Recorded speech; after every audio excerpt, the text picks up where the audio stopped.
almost every witness has slipped up, and it's bound to happen. Don't worry about it at all. Okay. Thank you, sir. In terms of your activism and your involvement with Mark Jenner, the undercover police officer, you say at paragraph 3.1 that your activism, I know you don't like the word, but semantically we'll just use that for the moment, and his overlapped only so far as the Colin Roach Centre, or CRC, is that right? That's right, yeah. Although you were supportive of his anti-fascist campaigning, which I'll come to in more detail a little later. Can we just talk about the Colin Roach Centre then for a moment? At paragraph 3.2, you say you were a member of the Colin Roach Centre from 1993 until it closed in 1998. Is that right? Yeah, I think so. You were introduced to the centre by a friend and her boyfriend, who we won't name. Your involvement varied over time. How was the Colin Roach Centre founded?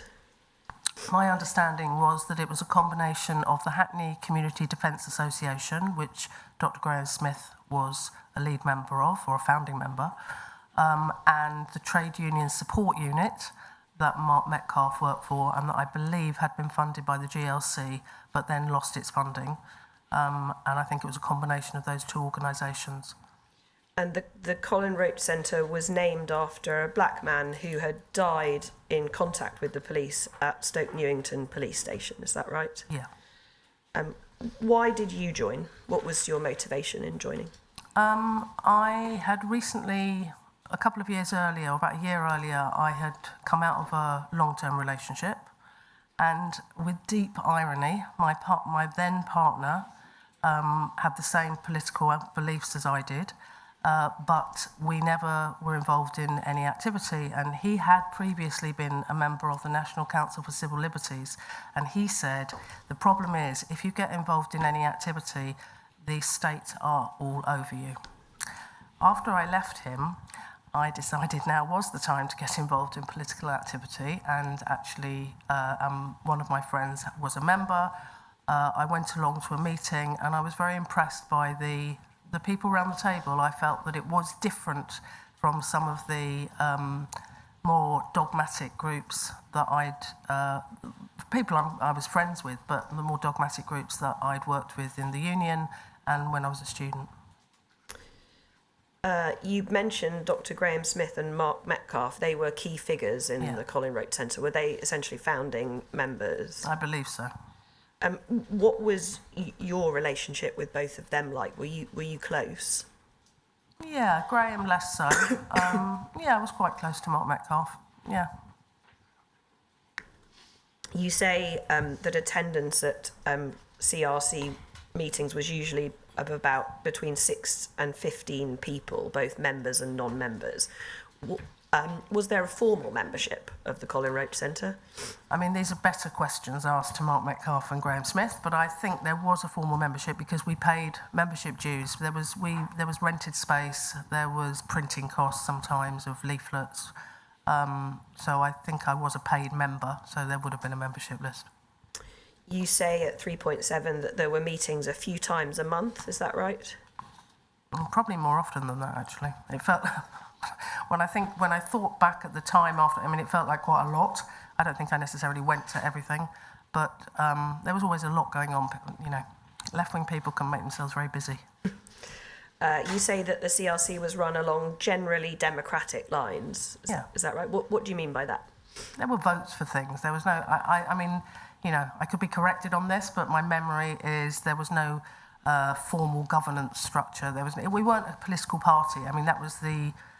You know, that's what attracted me to it. There were members who were Marxists, anarchists, socialists. There was somebody who was a member of the Labour Party who was very active at the centre.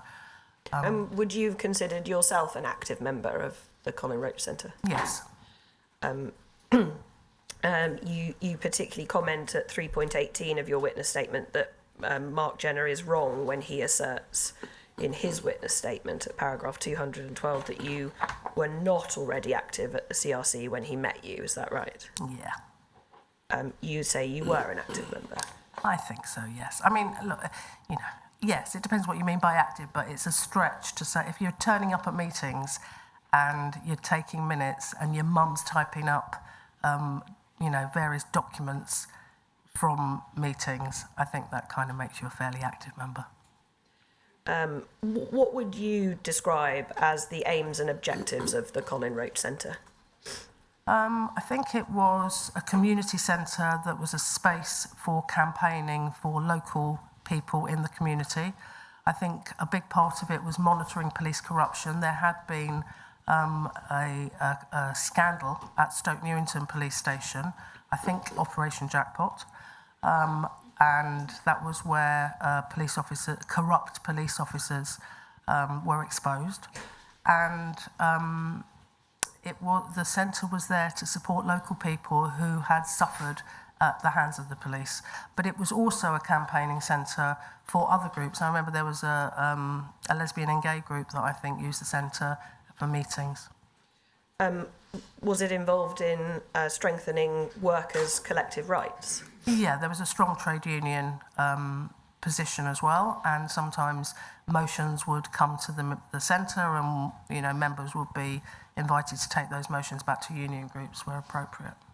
And challenging racism? Absolutely challenging racism. I mean, that's the subtext of the police abuse, really, in Hackney. And those were particular causes that were, and indeed maybe are, important to you, is that right? Yeah. Was the CRC affiliated with any other groups? So affiliation came a bit, the actual years are a bit of a blur, but yes, the Colin Roach Centre, we were way too small to kind of organise our own anti-fascist activity, but there was we took a strong anti-fascist position. If you remember in 1993, I know this has already been talked about in other witnesses' evidence, Derek Beacon was elected as a local councillor for the BNP, and so it was a time where people were, worried about the rise of fascism. And so we had delegates who we affiliated as an organisation to Anti-Fascist Action, to AFA, and Mark became the delegate who went to those AFA meetings. That's Mark Jenner? Mark Jenner, yes. So because there's there Mark are lots Becker of Marks, yeah. as well, we'll just be careful who we're talking about. I don't think you personally attended the Anti-Fascist Action meetings or demonstrations, is that right? That's right. Why was that? Well, I think I say in my witness statement, I think AFA was quite a macho group. It was mainly men, not exclusively, but it was mainly men. I support the idea of disrupting fascist activity, and I support the idea of stopping fascists organising and spreading their hate. And my understanding was that AFA did that. But I have got no stomach for violence or a confrontation, and But I'm very grateful for the people who are prepared to do that work, who are prepared to stand up to their bullying. Fascism is predicated on fear and brutality, and for the people, not just in AFA, but the anti-fascists who were prepared to stand up to those people, I felt deserved support. I think my role it wasn't, but come the revolution, my role will be making the tea. Let's just put it that way. Thank you. You've talked about how involved you were in the Colin Roach Centre. You attended regular meetings. You have mentioned sometimes taking the minutes. You would participate in votes on decisions? I think so, yeah. And would you say you voiced your opinions within the centre, within those meetings, particularly perhaps on education? Definitely on education, and young people. I would have voiced my opinions. I don't think I proposed many. If anything, I don't think I proposed many ideas. But I like to voice an opinion. Yeah. I think you've said in your witness statement that you would try to attend activities such as pickets or benefits, gigs, that sort of thing. Is that right? Yeah. So you would describe yourself as an active participant, an active member of the Colin Roach Centre, certainly from when it started through into the mid to late 99. 1990s. Yeah, and when I was with Mark between 95 and sort of 97, I think I stepped back in sort of the end of 96, 97, but for that time, it was part of what we did together as well. So if, you know, he would have gone to things that I didn't go to, but certainly Colin Roach Centre meetings we would have gone to together, and we went to the pub with everybody afterwards. So his claim that I've mentioned briefly at paragraph 212 of his statement, that you weren't active in the CRC when he became involved in 1995, and that that's the reason he didn't report on you. What do you say about that statement? I say that's nonsense. And can you expand on that? Why do you think he's made that claim? My only explanation for that really is that he's trying to write me out of the reports. I feel like he's trying to sanitise his evidence and sanitise and rewrite, you know, rewrite history really. I think I don't know how he can seriously argue that I was not an active member. I mean, yeah. Yeah. You mentioned in your witness statement your diaries from 1994, 95 and 1995 and 96 particularly summarised the types of events you went to, and I just want to look at those briefly, please. It's UCPI 37890. It's a tab A2 of your bundle, sir.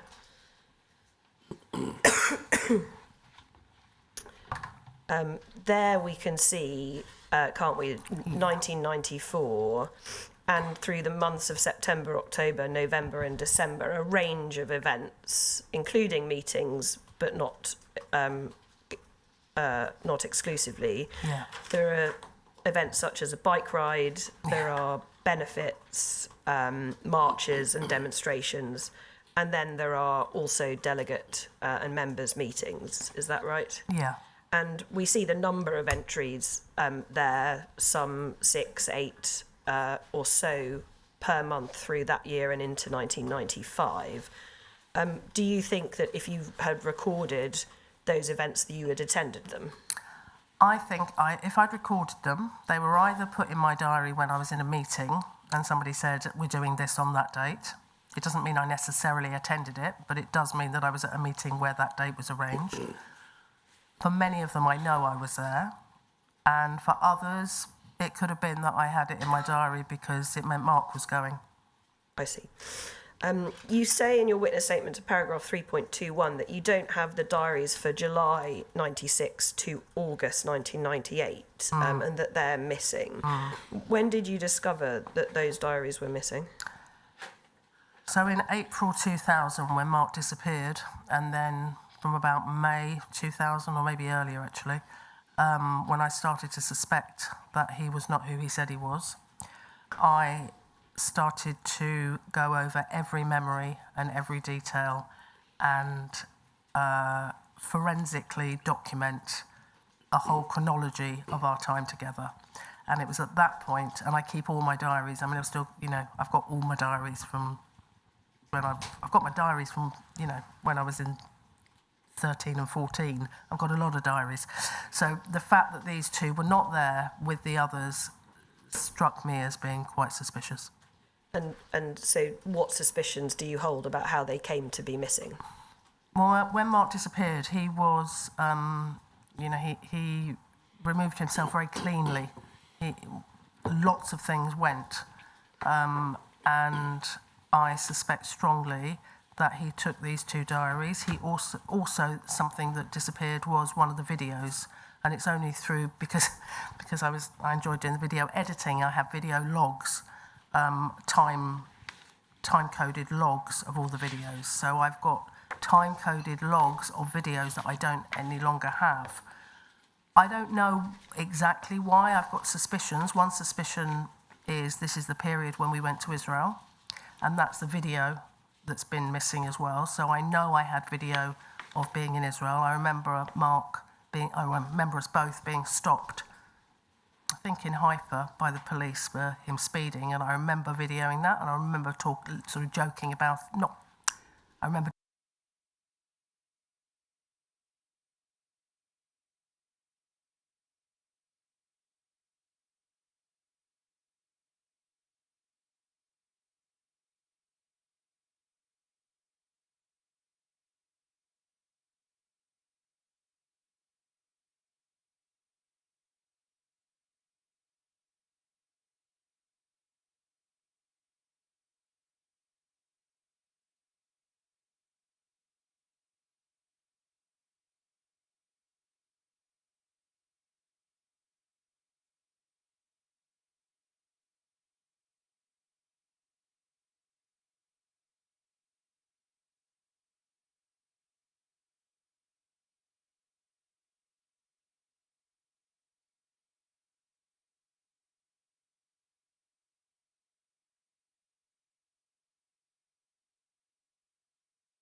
What sort of relationship at that time did you have with Mark Metcalfe? How close were you?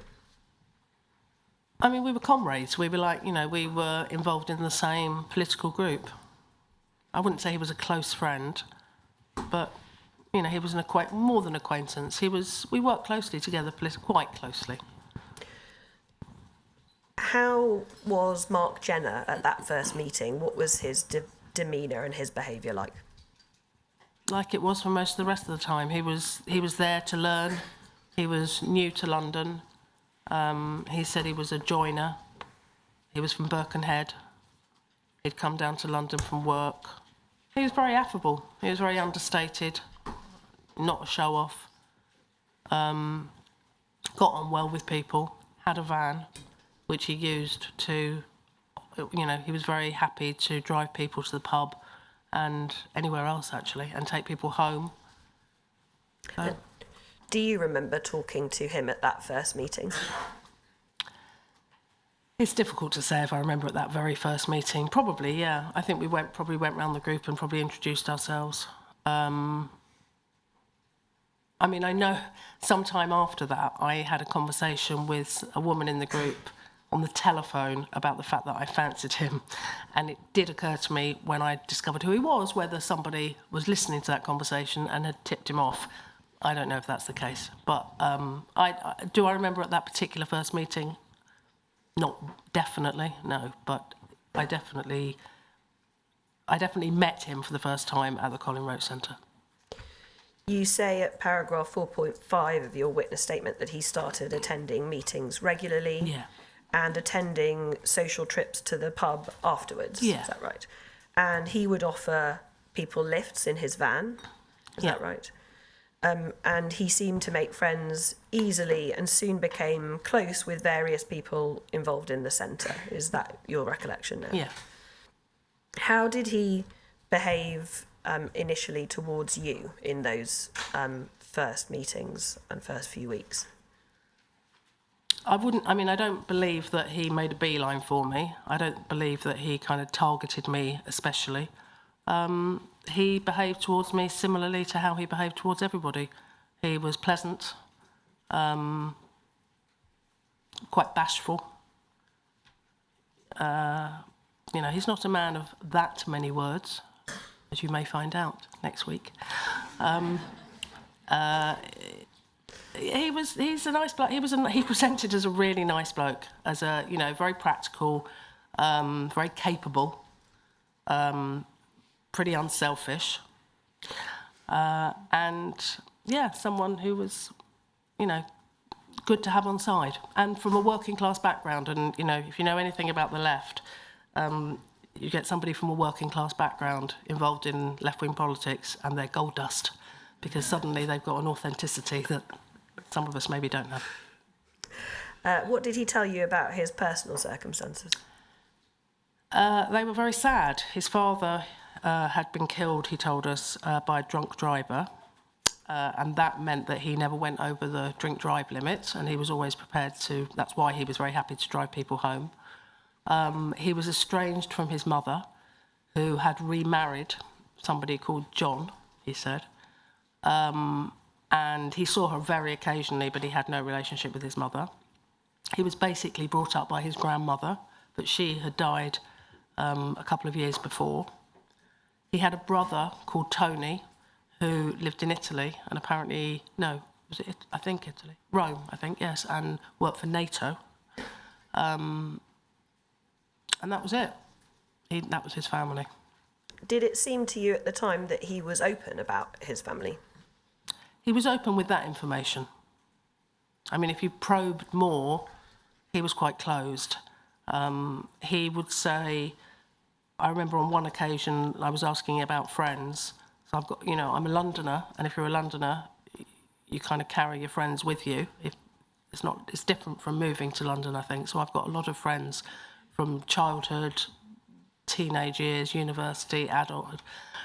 He didn't have that. And he said that he grew apart from his friends. A lot of his friends, it was different, he said. It was different up north. Many of his friends married early, some went in the army, and he grew apart from them.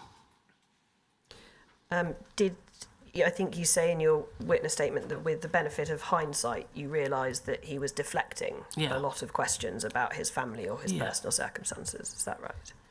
Yeah, I mean, I can, I watched after he left in those kind of very obsessive years. I watched and re-watched a lot of the video footage that I took of Mark, particularly with friends and family.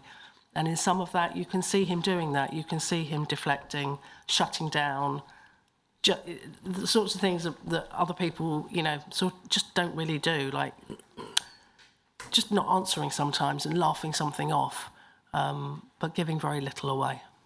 But at the time, you had absolutely no reason to doubt him. At the time, either you don't see those things, that's what being played looks like, or I felt, if somebody's had a difficult upbringing, much more difficult than mine, you don't want to probe. It's hurtful. It's not something you're going to, come on, I want to know about your trauma. Like, share it, put it all on the table, share it.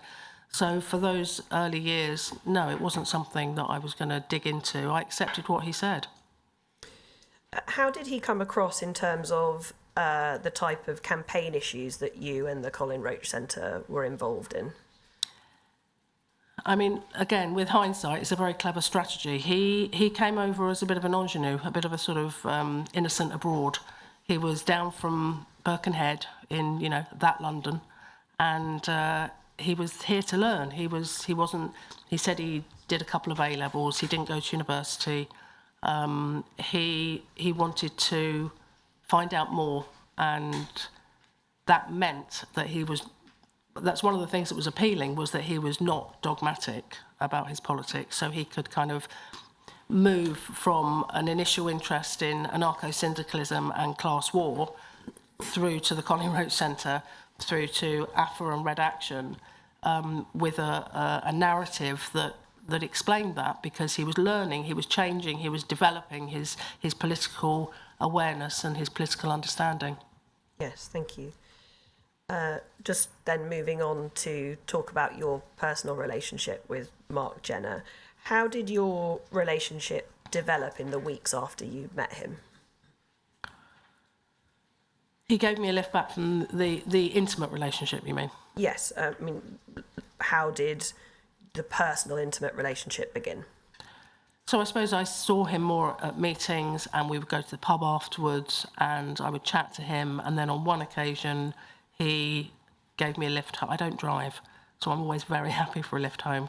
He gave me a lift home, and he dropped everybody else off first. And I asked him if he wanted to come in, and he did. And we slept together that night. And then in the morning, I remember him saying, and I know this is in my witness statement, but I said, as he left, I said, do you want to do this again? And he said, do I have to make an appointment? Which I thought was, like, at the time, I was like, what are you talking, like, as if you think I've got a different man here every night. And then we spoke soon after that, and then we arranged to go out for a meal. And I remember asking him then about his attitude to monogamy, because some of the people I knew and were very good friends with were polyamorous, and I wasn't. And he was like, no, that's not for me. I'm absolutely monogamous. And then that was the beginning of our relationship. I mean, he lived very near to me. And he was basically, certainly in those first few months, he was there, I don't know, 3-4 times a week, maybe more. But pretty soon after, he was there every night. He didn't officially move in until February 1996, and I know that because I had it in my diary. And that was, he was my, for the first year, 18 months, I considered him my boyfriend.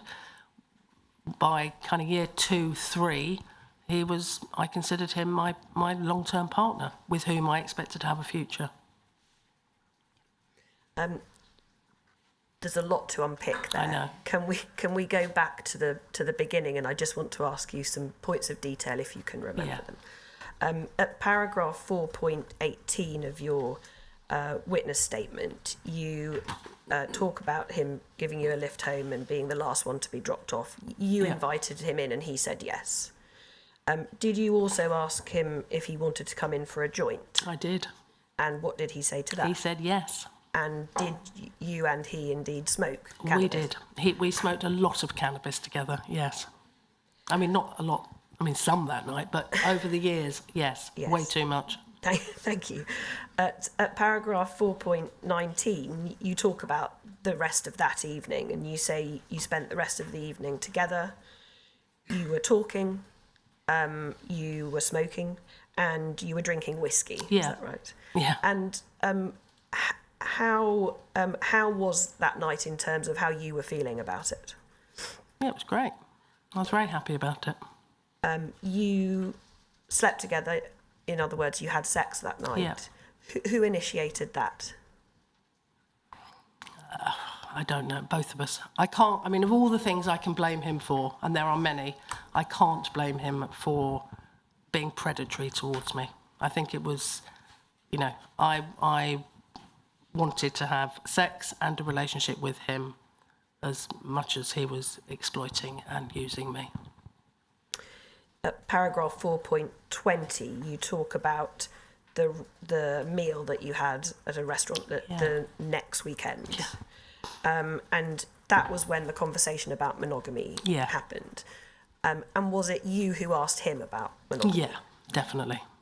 So he could have been in no doubt that you were only interested in a monogamous relationship. Correct, yeah. And he agreed to that. Yeah, he said he wasn't into polyamory, it wasn't his thing.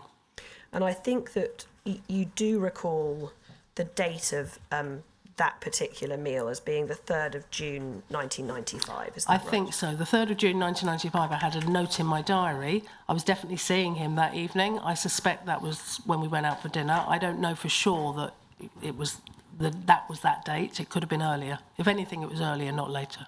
Thank you. And so just give us a little bit more detail about how the relationship developed after that conversation. How often did you see him after that? I mean, it felt like all the time. I mean, when he disappeared, I remember saying to one of my good friends, he was here all the time, wasn't he? And she was like, yes, he was there all the time. And did that start very quickly? I think it did. He had, I mean, we've heard about, you know, their duff. His bedsit near where I lived was not anywhere I was going to stay, let's put it that way. He didn't even have sheets. He had a sleeping bag on the mattress, on top of there's probably a sheet on the mattress, was there, maybe? I think so. And then a sleeping bag. There was a couple of pamphlets. It was like, you know, it had a shared bathroom. It smelt of cabbage. It was really not very pleasant at all. I think you used the word grotty. Yes, I would use the word grotty, yeah. Yeah. So from his point of view, why wouldn't he be at my flat? My flat, I mean, it wasn't luxurious, but it was very comfortable. So if I was him, I would definitely be staying at my flat rather than his. At paragraph 4.21 of your statement, you say that within a few weeks, he stayed with you most nights. I think so. Right? I think so.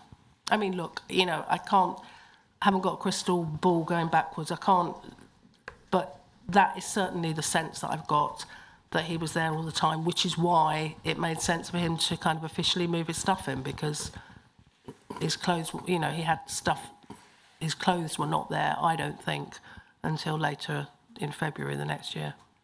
So you talk about him formally, as it were, moving in with you, and you date that to the 23rd of February 1996. So some 6 or 7 months or so after the relationship started. Is that right? Yeah, probably. And how did that formal moving in, as it were, how did that come about? Whose idea was it? Well, I think it was I mean, it was probably my idea. I mean, I'm almost sure it was my idea. But he was very happy to do so. Yeah, it made absolute sense. He was there all the time anyway. And what was your view of the relationship at that time? You talked about him being your boyfriend. Yeah. What were your hopes and plans for the future, for the relationship, for your life with him? I mean, I can't put a date on when I told him I loved him. I don't know when that was, but at some point, you know, probably a year and a half, 2 years in, I'm sure I would have told him I loved him. And what did he say? Well, again, I can't put a point where I think, again, with hindsight, I think he was probably reticent to say that at the beginning. But I put that down to his kind of quite closed demeanour, and it was all a bit soppy and like it wasn't really stuff that he would talk about. But certainly later on in the relationship, he said he loved me. He gives an account of your relationship in his witness statement at paragraph 212. So for your reference, his witness statement is UCPI 35283, and it's at tab A1 of his bundle. He says that you're the only person he had a sexual relationship with while he was deployed undercover. As far as you're aware, is that true? As far as I'm aware, that is true, yes. Did he use contraception? Well, when we first started having sex, I was on the pill, and he also used condoms. And then at some point after then, I don't know when, he convinced me. I mean, again, it was the 90s, so it was 10 years after the whole HIV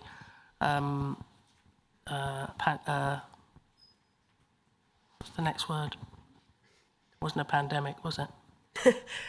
We understand what you mean, though. Anyway, he convinced me that he didn't have HIV and therefore, or any other sexually transmitted disease, and so we didn't need to use condoms anymore. And do you recall that conversation now? I kind of do recall that, yeah, I do. And that was him convincing you, as you would say, not to use other contraception, is that right?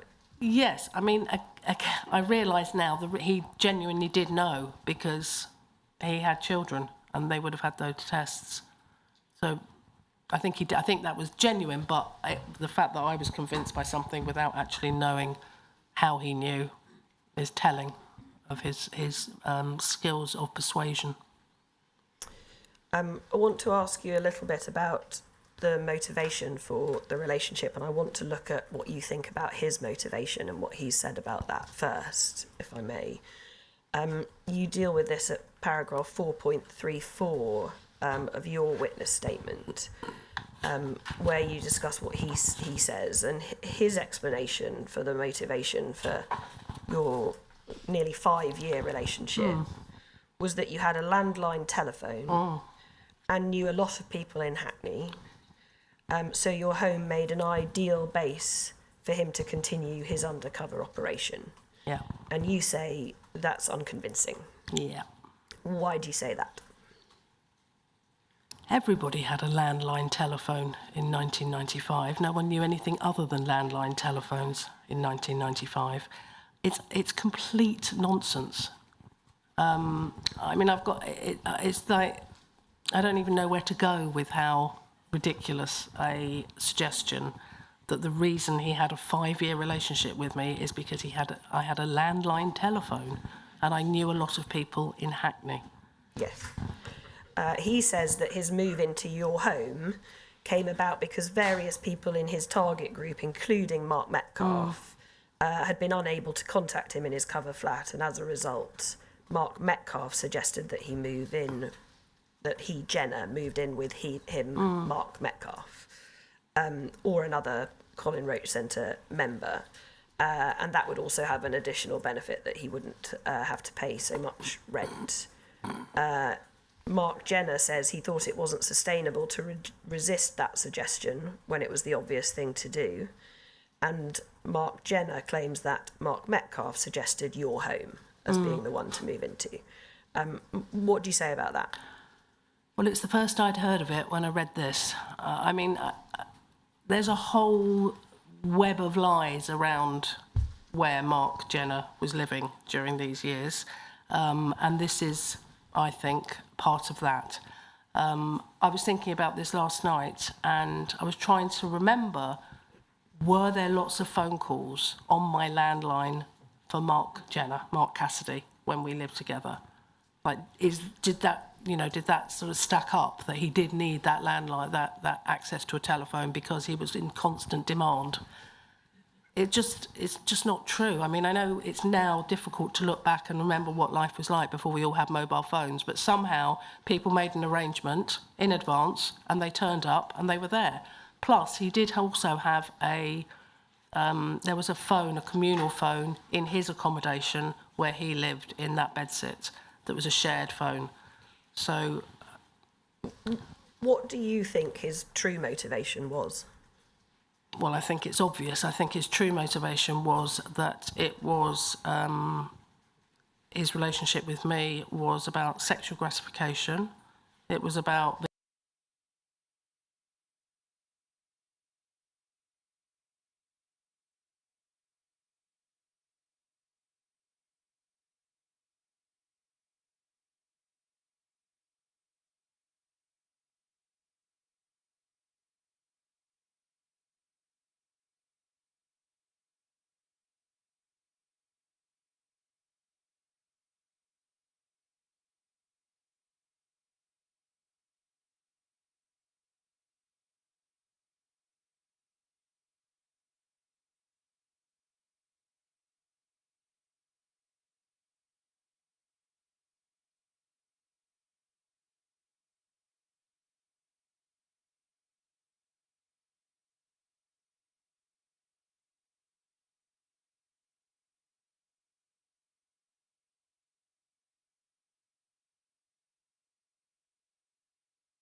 Mentioned seeing friends. What was your social life together like? Vibrant. I mean, it was he fitted in very nicely with my social life. I mean, he didn't bring much to the table in terms of social life because he didn't have friends. He had these new friends in London, so there were some people were, not many, there were some people who were connected to the Colin Roach Centre who we socialised with. But more broadly, it was friends of mine, my old friends, that he liked and who liked him. He attended family gatherings. We'll come to some of the detail of them in a moment, but he attended gatherings, events with your close family, is that right? Yeah. Can we just look at one of the exhibits to your statement to look at the type of things that he would attend with you? It's UCPI 37923 and it's at tab A5 of the bundles.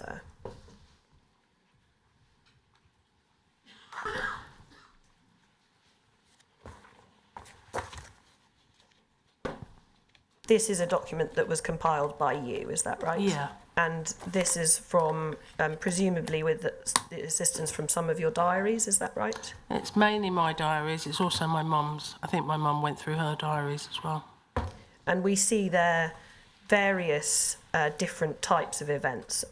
Birthday parties with friends, Friday night dinner at your mum's with family, barbecues with friends and family, trips, football matches, and the like. Yeah. I'm reminded of all the football matches, yeah. And from this document and from your recollection, how much time do you think Mark Jenner spent with your close family and close friends? A lot of time. He spent a lot of time with he was considered, one of the family. He was invited to, he was my partner. He was considered my long-term partner. And, if it's someone's wedding or bar mitzvah or it's Friday night dinner or it's, Passover, whatever it, obviously you don't, you bring your partner. The fact that he wasn't Jewish was irrelevant. He's your partner. Yes, thank you. I'd like to pause for a moment here to play the video compilation. It's at UCPI 37934. Before it's played, just to introduce it and to understand what it is and what it shows. This is a compilation video put together by you, is that right? Yeah. It shows both some camcorder video footage of Mark Jenner and you together and sometimes with family and friends, and also a number of still photos that give an insight into his life with you, is that right? Yeah. And it was put together by you for the purposes of showing the impact of the deceitful, intimate sexual relationship on you for a civil action that you brought against the Metropolitan Police. That's right. So that was the reason that you made it. The faces of everyone in the video, except for Mark Jenner, have been blurred to protect the anonymity of you and your family and friends shown in it. And this video is a slightly edited version of the original being just ever so slightly longer. Is that right? Yeah. Can we play the video, please?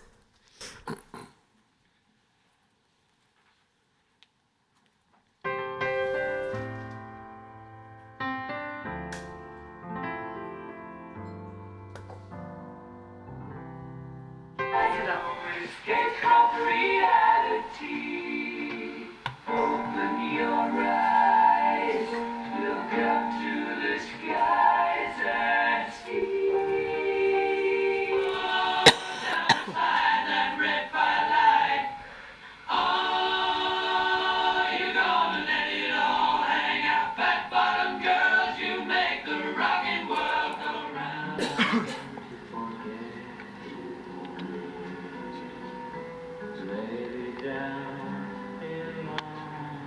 And if you ever see me coming. And if you know who I am, don't you breathe it to nobody, cause you know I'm on the lam. Wanted man by Lucy Watson, wanted man by Jeannie Brown, wanted man by Nellie Johnson, wanted man in this next town.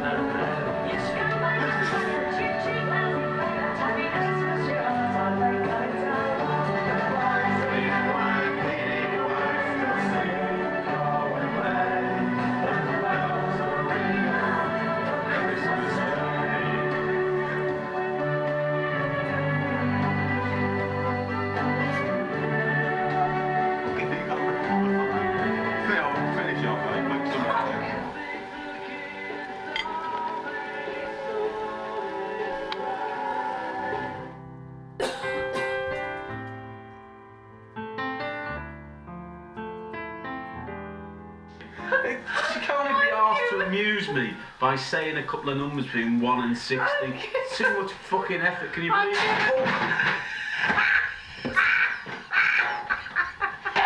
Bloody chair's ripped in half!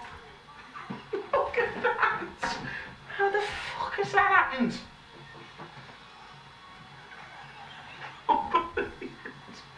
Shit, look at that! Hang on, look. No, I'm not arsing around it. That's our best chair, look at it.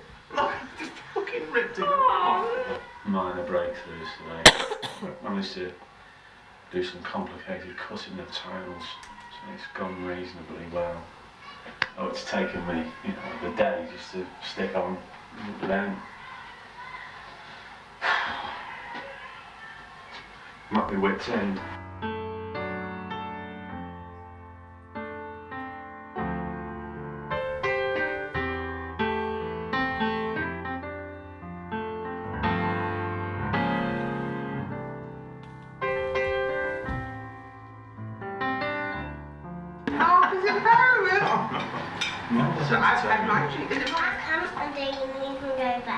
No. If I go out, I'll be sick. Mark is sitting Just down. have me dinner. It's sitting down quietly. And when I've finished, I'll... Well, there's a chocolate flower out there. Chocolate flower? You're going to come out me? No. You call the man who used to be interested in tractors. Used to be interested in tractors. But it used to be something else now. Yeah. An ex-tractor fan. Ah. Should we sit here? Let Alison. Yeah. Alison. Yes? Alison, should we pop the second Alison? Paul is right, it's well. He's very different as well, isn't he? Doing my goodness, that one's really good.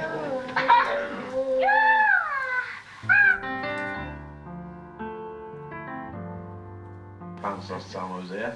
Yeah, you know me by now, I think. I just thought of this. Oh, yeah. So where's your mum? Still up there? She's still up there, yeah. I don't see very much of her though. Are you a long way away? Well, no, she married somebody else. That's all right. Well, we don't get on. Matters. I know. It's a shame, isn't it? Because that's sad. Huh? I've still got a granddad up north. He's 86 now. Well, you can go and visit him, can't you?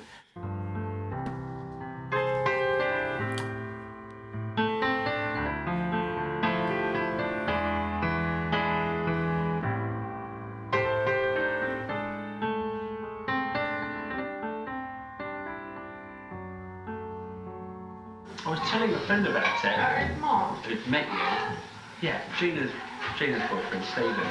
That was like the Geordie. Yeah, it met you. And I said, oh, he's Stephen. He goes, is he the bloke with the hat on? Yeah.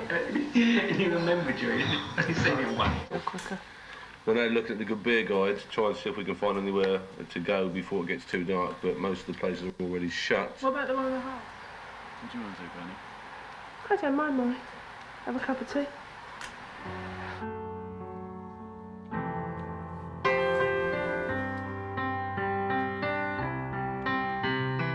It's 28th of November 1997, and we're waiting to go on a plane to Amsterdam. Right, so that is up left. It's on the right. Surely. It can't be up Anne Frank's outside. Because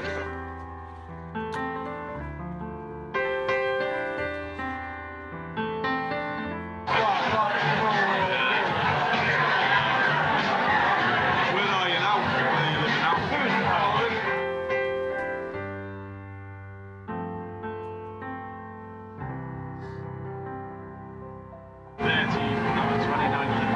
January, 10 to 9, and we're on the A1 heading north up towards Cairngorms.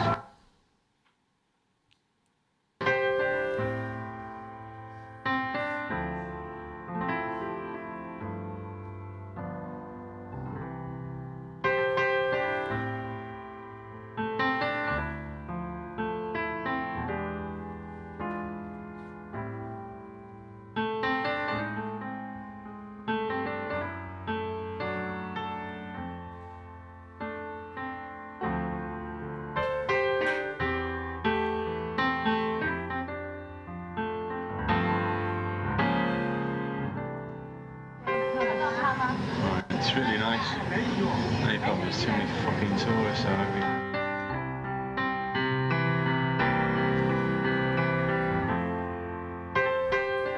On the bus now and goes to the Mekong Delta for the day. 4:30 in the afternoon and we're in Huay on the bridge going over the Perfume River.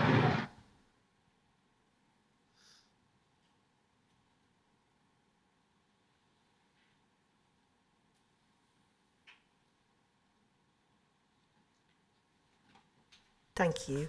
I want to ask you some more detailed questions about what's shown on that video, but before I do you have any general comment that you want to make now on what we see in that video and how you feel watching it now? I feel very pleased to be able to show it in this public forum, and I hope it makes the impact it was designed to do in the civil case. I hope it makes that impact to the inquiry about the extent of the intrusion that's happened in my life and the life of many other women. There's a couple of details which, if you go through it again, kind of with some freeze frame, when he is doing the Johnny Cash lip sync, and he says, "And if you see me coming and you don't know who I am, I'm on the lam, I'm on the run," he smiles. He can't quite help himself but have a little smile, a little joke to himself, because he's this, undercover person. There's also the moment where, which makes me laugh every time, where the chair breaks, and he says, "This was our best chair." So he's so, in his own head at that point, he really thinks that he is my partner in that home with our best chair. It's not my best chair. And the lying to my grandma as well, that moment where he's keeping up the lies to my grandma. And the other bit, which again, when you watch it back and you know what his real job was, he's constantly doing that police thing of reporting the time and the date. We're now on this date and we're going up here and we're doing this. So I think there's some reveals in there about who he really was, and it's only, as I said earlier, when I was going through all my videos in detail, some of those things struck me. Thank you. The video shows a number of photographs of Mark Jenner at family events. I'm going to come to those in more detail in just a moment. I just want to look at the camcorder video footage that's shown in this compilation video. There are various clips of you together laughing, joking, fits of laughter. Yeah. Do you recognise those on there? Yeah, absolutely. Yeah. I mean, I have to say, I repeat my earlier point about the cannabis, but yeah, we were very giggly. Yeah, there was a lot of laughter. We did have a real laugh together. Yeah. There are various clips of both him and you together singing or lip syncing, miming, singing, including a Queen song, I think, in there, Johnny Cash, as you've mentioned, and a Fairy Tale of New York. Is that right? In those, again, you seem to be in fits of laughter. Yeah, and also that was his idea to do that. And I was struck at the time by his, I can't remember any words to any song, ever. And he knew a lot of words to a lot of songs. And I do remember on one occasion, he told me that he was able to do a very good Freddie Mercury impression, and that he once did it on a bus in Turkey with some tourists, and he got up there and did a Freddie Mercury, and I begged him to show me, and he wouldn't. And again, on reflection, I think that's because I would have seen what a good actor, impersonator, dramatist he was. And I think he had a very sticky mind. He was able to, you know, those lyrics, that was his thing. And the whole Johnny Cash thing, yeah, we went to see Johnny Cash together at the Albert Hall. So he told me that it was his dad liked Johnny Cash. He's seen at one point talking to the camera about tiling a kitchen. Was that your kitchen in your flat? That was my kitchen in my flat, and had I been slightly more knowledgeable about the skills involved in installing a kitchen, that might have been a good clue to the fact that he perhaps hadn't actually been a joiner, because he took a very long time to do that kitchen. I understood that was because he's got his real, you know, he's got his other proper joint, and this was kind of just, you know, what he was doing when he was at home. But the tiling, I accepted that, you know, I didn't expect he was a tiler, but he did buy a router, and he was kind of like, you know, quite new to the router. But without stereotyping too much, my family, let's just say, are not carpenters and joiners. So I was new to that. We see video footage of him at dinner with your friends and with friends, Yeah. and with you on holiday in Amsterdam, and then we see another holiday to Crete and another to Thailand and Vietnam in the summer of 1998 in some of that video footage. Yeah. There was also, as you've mentioned, some footage of him with your grandmother. Yeah. And I think the caption on the screen said that was the last footage you have of her before she died. Yeah. How does watching that particular clip make you feel now?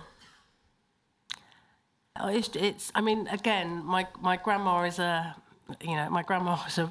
very, she'd had her own story of abuse by her ex-husband, my grandpa, and she had an Italian background, and I remember her, she's very little, and I remember once being in the lift with her going up to where she lived with Mark, who was huge by comparison, and I remember her saying to him, it was probably on that occasion actually, before we'd gone upstairs, you're going to look after, that's called Alison, you're going to look after my Alison, aren't you? And he said yes, and she said, because if you don't, I'm going to get the mafiosi on you. And it's just, you know, it's, the whole thing is so weird and disturbing. I've processed a lot of it.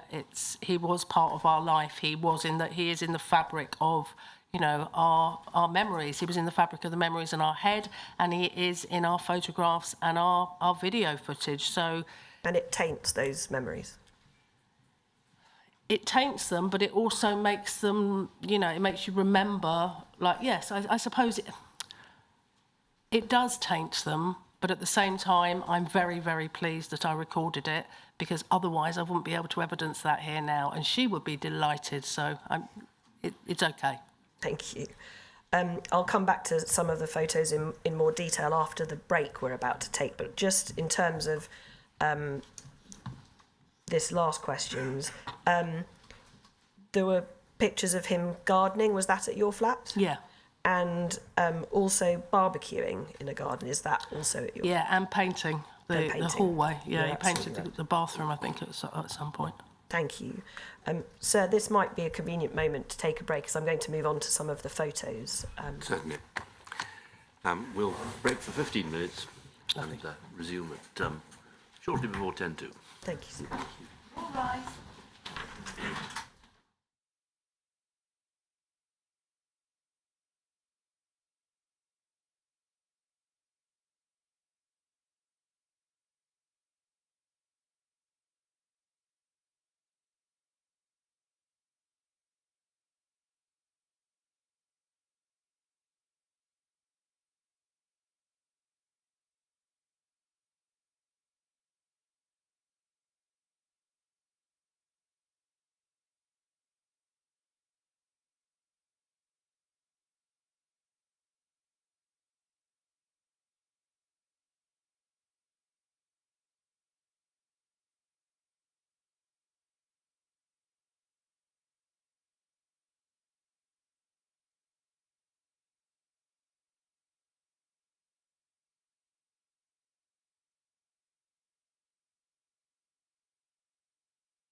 Thank you, sir.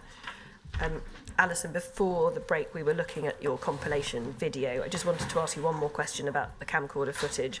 Do we see some footage of Mark Jenner playing with your young niece and nephew? Yes. Was that at a family dinner? Yeah, it may be a family dinner, it might be Christmas time. There's a couple of different occasions, actually. One occasion is round at my brother's house, and then another occasion, I'm not sure exactly where, but it was, yes, it would have been with family. Thank you. I'd like to look then at some of the photos which show the types of events that Mark Jenner came along with you to during the course of your relationship. Can we look at UCPI 37945? It's at tab A7 of the bundle, sir. I think this event is your mother's wedding. It is. Is that right? Yes. When was that? I think, without looking, I think it's September 1996. And in the compilation video, the caption to this photograph was "the family photo." Yes. Is that right? Yes. Does that indicate that this was really close family only? Yes. In this photo. I mean, I can tell you without their names who they are, but yes. Please do. So on the far left is my sister-in-law. Next to her is my brother. Then there's me and Mark. And then there's my stepbrother's wife, and then my stepbrother, and then my stepsister, and then my stepfather in the front, and my mum. And I think the long one on the left, I think, is probably my brother and sister-in-law's daughter, who you saw in the video. Thank you. My niece. Next one then, please, is UCPI 37956. And that's at tab A8 of the bundle, sir. Yeah. I think you say that this is a wedding anniversary party in 1998, is that right? Yes, I think so. It's a wedding anniversary of my mum and my stepfather's. Is their anniversary. What is telling about this photograph, which I think speaks to Mark's sadistic streak, is if you look at his left hand, he's actually pinching me. And where was this? Was this at your mother's house? Yes, in the garden of my mum's house. Describe the nature of the guests at that? How many people roughly? Was it close family only? It was extended family. I mean, my family, before my mother remarried, was fairly small, but she married into a very big family who were very close, and, you know, basically we've all become one family. It's a little bit like, you know, sort of the Partridge family. It's one very big extended family. So there were probably, I don't know, 30, 40 people, but they're all considered close family, cousins, aunts, uncles. Thank you. If we look, please, at UCPI 37967, that's at tab A9 of the bundle, sir. This is a photo of Mark Jenner, and I think this event was your stepbrother's wedding in 1998, is that right? That's right, yeah. And is this a photo of the wedding reception? Yeah, it's a dinner reception, yeah, in a very fancy London hotel. Thank you. And again, was that close family and friends of your stepbrother invited? Yeah, well, it was a big Jewish wedding, so there was a lot of people, you know, not just close family, but all the close family were there, absolutely. You also say that he was present at your mother's 60th birthday party. Yes. Is that right? Yes. And describe that event. That was a similar crowd of about 40, 50 people. Maybe a bit more, in my mum's home, and we arranged a kind of we sang to her with some adapted lyrics from a classic song, and Mark was part of the group singing of that. So he was very, you know, it was me, my brother, another very old friend of ours. You know, it was people I've known all my life in a kind of a group. Quite humorous song for my mum, and he was very much part of that. And I think that's video actually that I've lost. I kind of vaguely remember having a video of that I don't have anymore. Thank you. If we look, please, at UCPI 37978, That's at tab A10 of the bundle. So I think you described this as being Passover in 1997. Yeah. That's at paragraph 4.69 of your witness statement. Yeah. So again, was that a celebration of a Jewish event with family? It's Jewish Easter.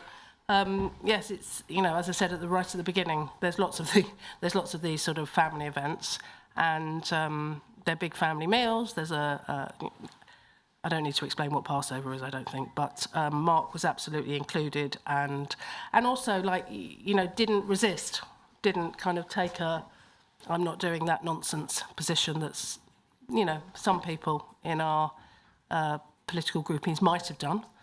He embraced it, he was welcomed, and he seemed to enjoy it. And he actively participated? Absolutely, yeah. Just pausing for a second as an aside, would you consider your mother as an activist, as Mark Jenner describes her? No.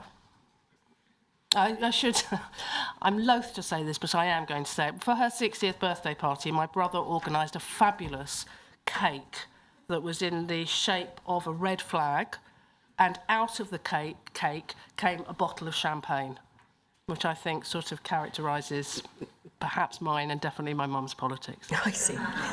Thank you. So when Mark Jenner describes her as being closely involved with the Colin Roach Centre, you don't agree with that? My dad once said, my dad once said about my mum, you're all for the working class until you meet any of them, which was a little bit unfair, because actually when she did meet Mark Metcalfe and when she met Mark, she was, she like me, she welcomed that authenticity within the left. And she was, she trained as a pitman typist, and she did type stuff up for the Colin Roach Centre. She did sometimes go to the Colin Roach Centre. I mean, it was quite a long way to travel, but she did sometimes go there during the day and work alongside Mark Metcalfe to type up bulletins or minutes. I really wouldn't call her an activist at the Colin Roach Centre, and it was fairly occasional, because from my memory, maybe she had retired by then, I don't know, maybe maybe that's when she'd married my stepfather and had retired, but no, I mean, it's a long way away. So no, she was definitely not an activist and definitely not going there very regularly. Thank you. Paragraph 4.70 of your statement, you describe that Mark Jenner also met your father and that side of the family, is that right? Yeah. And you say he had a good relationship with your brother and his wife, is that right? Yeah. He spent the Millennium Eve with you and them, I think, is that Correct. right? Yeah. And he attended a family barbecue for your niece's birthday. Yeah, a family barbecue for my niece's birthday. That was at my sister-in-law's mother's house. I mean, that's how extended it became. That's how extensive his infiltration into our family was. It wasn't just my mum. This is my sister-in-law's mother. So it was a barbecue for my niece, I think, for my niece's birthday, that was being held at my my brother's mother-in-law. So it's quite, yes, so he came to that as well. Let's just look at some of the photos. Can we have UCPI 37891? That's at tab A11 of the bundle. There we are, yeah. Is that barbecue that you were Yeah, and the reason describing? I've got these photographs is because, when I was trying to collate this evidence, I did ask my family, have you got any photos of Mark from the time we were together? And there was a couple from here. There are many others that people kind of keep telling me, do you know what, I've got loads of photos I haven't given you. So there are plenty. This is a kind of a fraction, but yes, this is at my sister-in-law's mother's house. Let's have a look at one more. UCPI 37892, please, and that's tab A12 of the bundle. Is that the same that's barbecue the same. event? Yeah. And without revealing their names, Yeah. Do you recognise who's in the photograph there with Mark? I think that's my mum on the left, and I think that's my stepfather next to her. Thank you. So you also say he met your grandparents, your mother's cousins, aunts, and the wider family, including your wider step family, as you've just described. Yeah, wider step family on both sides. At paragraph 4.74 of your witness statement, you say he attended your aunt's funeral. Is that right? Yeah, well, I think so, yeah. I mean, I think so, yeah. Do you know roughly when that was? Not without looking at my timeline, no. Don't worry. You and your family trusted him completely? Yeah, absolutely, yeah. And both you and they considered him as part of the family, is that right? Very much so, yeah. He was completely integrated into your life and your family? Yes. Paragraph 4.77 of your witness statement, you say that he witnessed a deed for a property signed in his undercover name. Yeah. There's no need to bring it up, but sir, for your note, it's at tab A14 of the bundle, UCPI 37894. How do you feel about that now? Well, that's an example of when I asked my family, have you got any... or no, I don't think I asked. I think my stepbrother, I think they'd been moving or clearing some stuff out, and he happened upon this document and sent it to me to say, look at this. I was quite shocked by that. I don't remember that.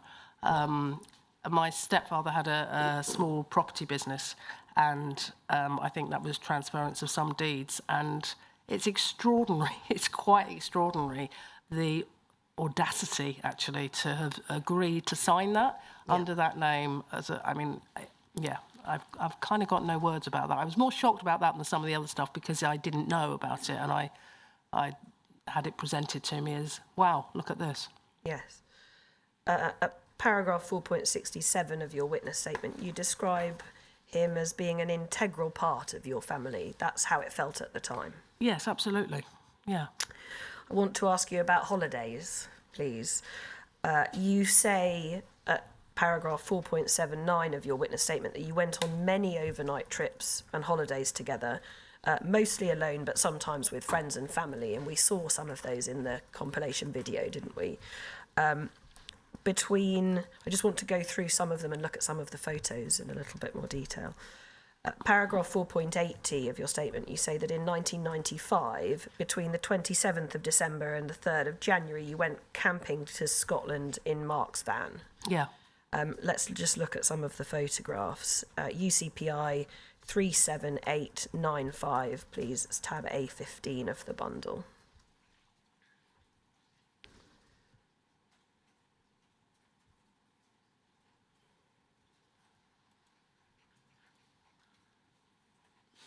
That's a picture of Mark Jenner, and is that the vehicle, the van that you referred to earlier? Yeah.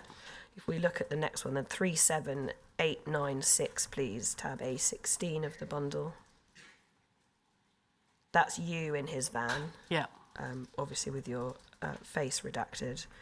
UCPI 37897, please, tab A17 of the bundle. Again, you on holiday next to his van. And the last one, 37898, please, tab A18 of the bundle. That's Mark in the snow. Yes. Tell us a little bit about that holiday together. What did you do together?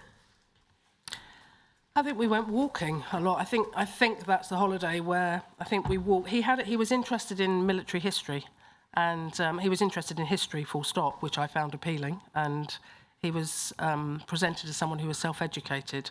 And I think it's on that trip that we went to Flodden Field, and I remember the snow being knee-deep, and I really didn't want to walk very far at all. And I do remember, I think it was on that occasion, that he was very encouraging and very motivational, and I called him Sarge. Another trip, spring of 1996, you talk about this at paragraph 4.81 of your witness statement. There's a travel authorisation, which I know you've seen. It's at MPS 0527873. And sir, that's at tab B28 in HN15's bundle. You don't have it in front of you, but it can be brought up on screen. But this is a travel authorisation for Mark Jenner to travel to Exeter on Monday, the 27th of May 1996, for the purpose of CRC business. Yeah. Is what the authorisation is given for. So Colin Roach Centre business. Monday, the 27th of May 1996 was a bank holiday, and you say in your statement that you have a diary entry for the Tuesday, the 28th of May, which reads, back from Cornwall. And you believe that the travel authorisation that we see here, authorised by Mark Jenner's managers, in fact relates to that holiday that you took with Mark Jenner to Cornwall over the end of the May bank holiday weekend. Is that right? I think so, yes. And if we just look at the photos from this trip, UCPI 37899, please, and that's tab A19 of the bundle. And then the next one, 37900, tab A20 of the bundle. That shows Mark, you think, on this trip. And the last one, UCPI 37902 at tab A21 of the bundle. That's you, again, in Cornwall over this bank holiday weekend. I believe so, yeah. Was that a holiday for just the two of you? I think so, yeah. And was that trip related to any Colin Roach Centre business at all? No. The next one then, please. At paragraph 4.81b of your statement, you talk about a trip between the 16th and 26th of August 1996, and this is a holiday to Crete. Yeah. If we just look at some of the photographs then, UCPI 37903, that's tab A22 of the bundle.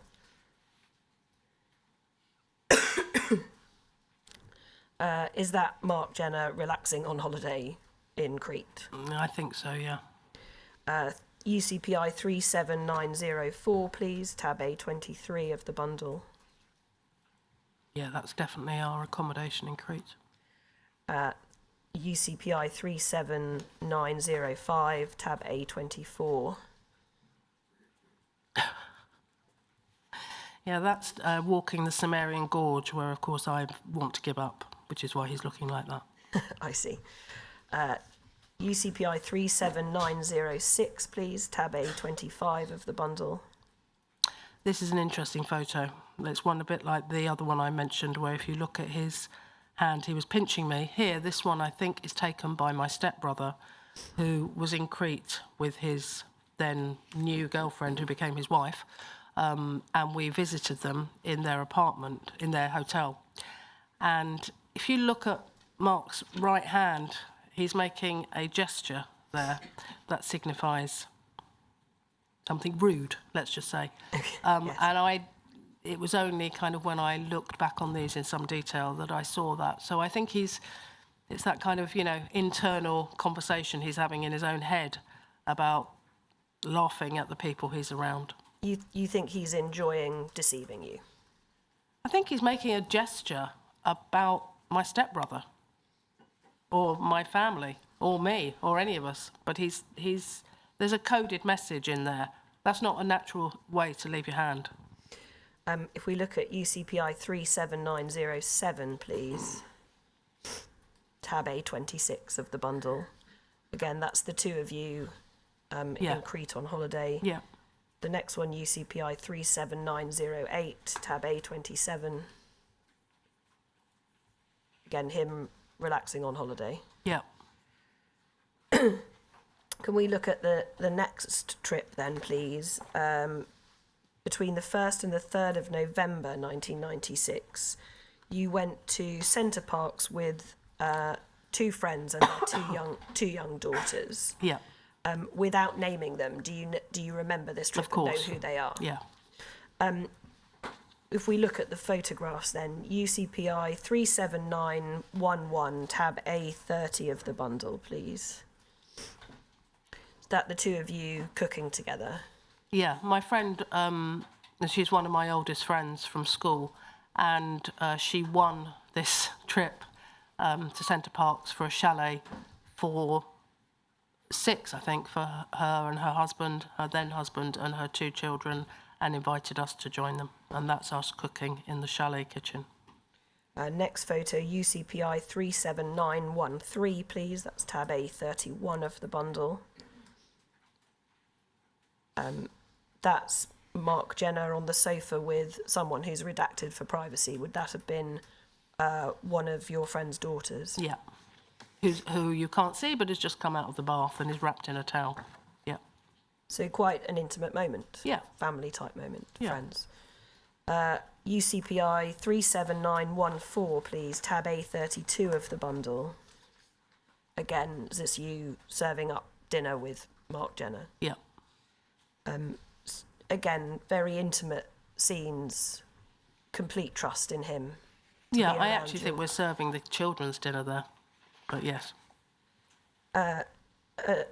Paragraph 4.89 of your statement, this is also in 1996. There's another travel authorisation for Mark Jenner to travel to Sunderland for the purpose of a meeting on the 30th of January.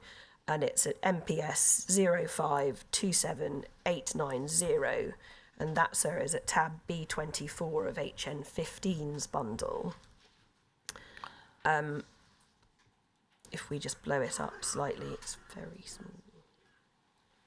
There we go. And we see in the middle of the page there that the officer has been requested by his organisation to travel to Sunderland on the 30th of January 96 for the purpose of a meeting.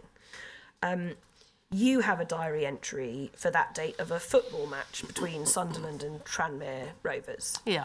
And you believe, I think, that the purpose of his travel to Sunderland on the 30th of January 1906 was to attend that football match for pleasure, essentially, and not for any Colin Roach Centre business. Is that right? Yes, I mean, I'm sure they could justify this saying that it was forming a stronger relationship with Mark Metcalfe, but it was a football match. So I don't know why they didn't put that in the authorisation. Yes, it wasn't a meeting. It definitely wasn't a meeting. If we look then at the trips you took in 1997, you deal with these at paragraph 4.82 of your statement.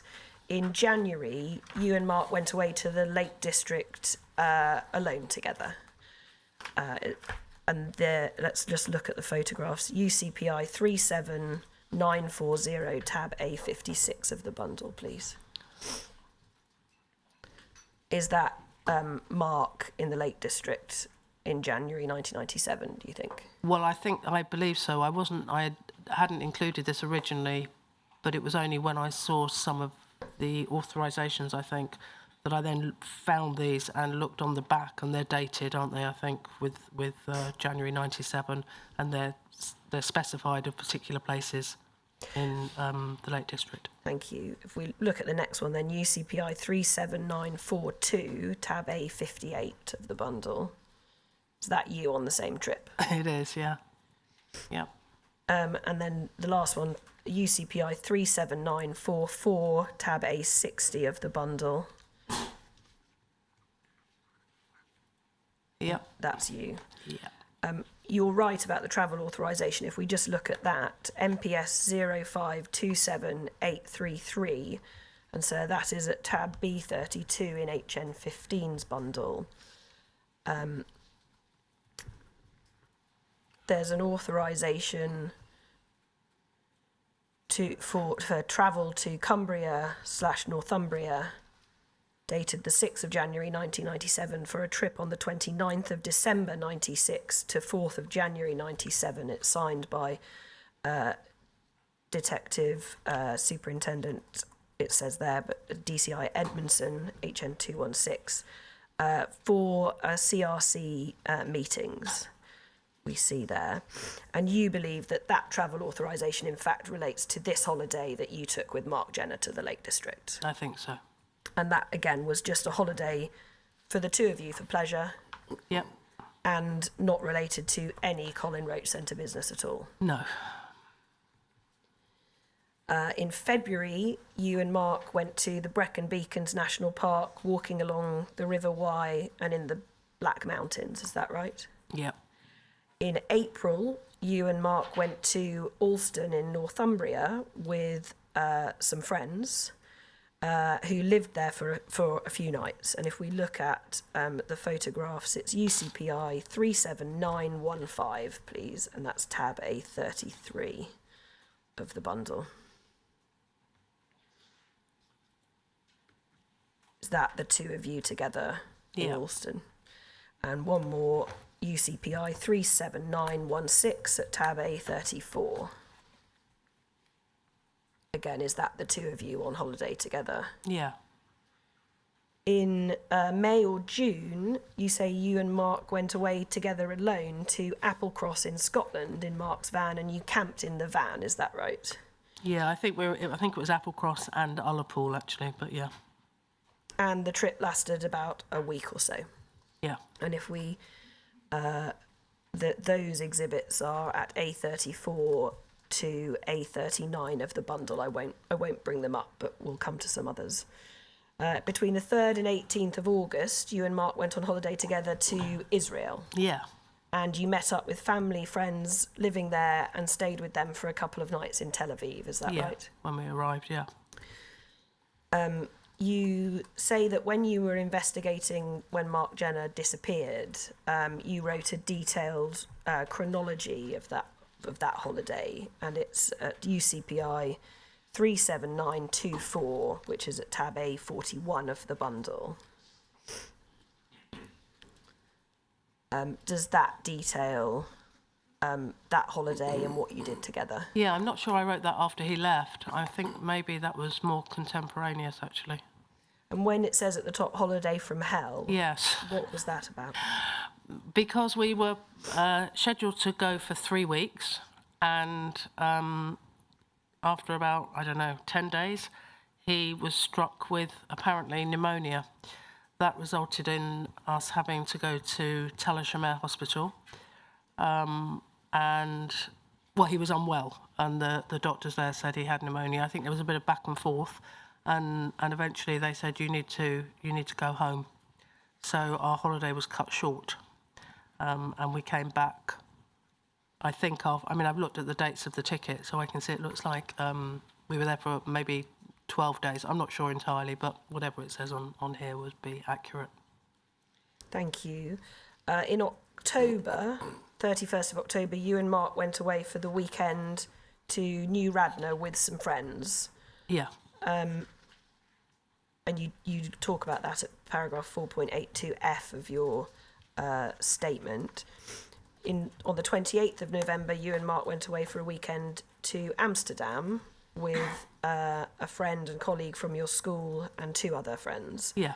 And if we look at the photo, UCPI 37930 at tab A47 of the bundle, is that Mark Jenner on that trip to Amsterdam? I believe so, yes. You also talk about a holiday between the 29th of December and the 2nd of January, so another new year. After spending Christmas with your mum, you and Mark drove to Scotland in Mark's van to spend New Year's Eve together alone in the Cairngorms, and you stayed in Mark's van. Yes. Is that the video camcorder footage we see on the compilation video where he's talking about driving up the A1? It may be. My main memory of that was that at some point it was minus 22 degrees and we slept in the van. Trips taken in 1998 then, please, paragraph 4.83 of your statement. On the 31st of January, you and Mark went to the Quantocks to visit friends and their child, friends and colleagues from your school who had previously stayed in your flat, is that right? That's right. In February or March, you and Mark went to the Peak District with friends, is that right? Yeah. And these are different friends. I think you have a list, so you know who's under the privacy redactions, but these are a number of different friends taking trips with the two of you, is that right? Yeah. Between the 24th and the 26th of May, you and Mark went away camping together for the bank holiday weekend at Lyme Regis, Glastonbury. And if we just look at the photo, UCPI 37931 at tab A48 of the bundle, please. Is that you and Mark in the tent camping? on between the 12th of Does August... beg the question who took that photograph, actually, but I'm not... Yes. You don't remember? I don't know, no.